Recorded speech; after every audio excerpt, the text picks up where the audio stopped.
કોંગ્રેસ છોડી અને પાર્ટીમાં જોડે છે એમને પણ આપણે આવકારીએ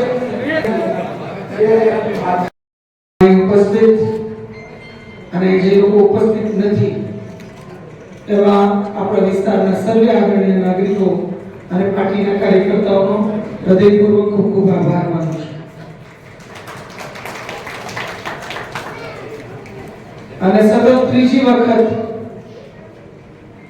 મોદી સાહેબના નેતૃત્વમાં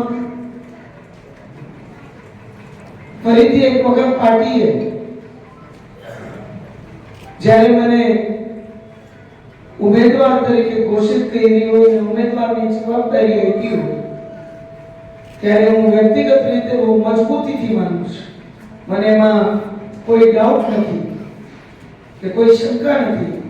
આ એ જો મારી માટે શક્ય થયું હોય તો આ બધાને લીધે મારી માટે આ શક્ય થયું છે.